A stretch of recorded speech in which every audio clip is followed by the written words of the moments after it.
নমস্কার বন্ধুরা, আজকের এই ভিডিওটা আমে ওষুধ দেওয়া হচ্ছে যাতে কোনো রকম কীটনাশক বা কোনো পোকা আমে ছিদ্র না করতে পারে। তো আমে কি ওষুধ দেওয়া হচ্ছে সেটা জানতে গেলে আপনারা স্ক্রিনে দেওয়া নম্বরে যোগাযোগ করুন।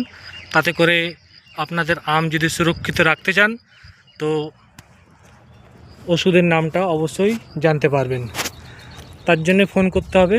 তো চলুন বন্ধুরা, আজকে এই ওষুধে এই আমগুলোতে ওষুধ দিয়ে দেওয়া হোক। মেশিন অন করেছি এবং এই দেখুন আমে ওষুধ দেওয়া হচ্ছে। শুধু আমে নয়, পাতাতেও ওষুধ দেওয়া হচ্ছে। দেখুন কোনো রকম পোকা যাতে আমে ক্ষতি না করতে পারে বা ছিদ্র না করতে পারে। অনেক সময় কি হয়, পাকা আমে বাইরেটা দেখা যায় পুরো পরিষ্কার, অথচ কাটলে মনে হয় বা দেখা যায় অনেক পোকা রয়েছে। তো এই পোকা যাতে এই আমে না হয়, যার কারণে এই ওষুধটা দেওয়া হচ্ছে।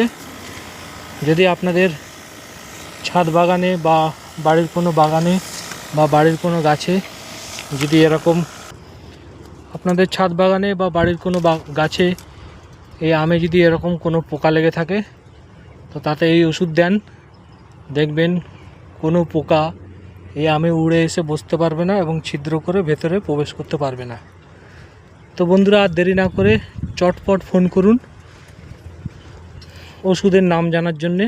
আর গাছের সম্বন্ধে যত রকমের ইনকোয়ারি যদি আপনাদের কাছে থাকে, কোনো ইনকোয়ারি যদি থাকে তো অবশ্যই ফোনের মাধ্যমে সবাইকে সাহায্য করা হয়।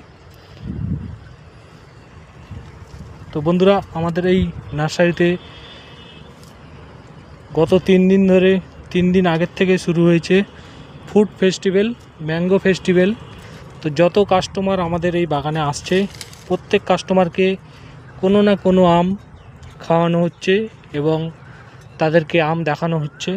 এই আম দেখেই প্রতিটা মানুষ, প্রতিটা কাস্টমার আমের স্বাদ গ্রহণ করে আম কিনে নিয়ে যাচ্ছে, আম গাছ কিনে নিয়ে যাচ্ছে। আম কিনছে না, গাছ কিনে নিয়ে যাচ্ছে।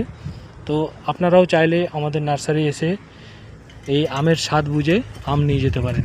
ভিডিওটি ভালো লাগলে লাইক করবেন, শেয়ার করবেন আর সাবস্ক্রাইব করতে একটুও ভুলবেন না। আপনাদের একটি সাবস্ক্রাইব আর একটি শেয়ার আমাকে ভিডিও বানাতে, আরও এই ধরনের ভিডিও বানাতে উৎসাহিত করবে। তো বন্ধুরা, দেরি না করে যারা দেখছেন ভিডিওটি, প্লিজ একটিবার সাবস্ক্রাইব করে বেল আইকনটি প্রেস করে যাবেন। ধন্যবাদ।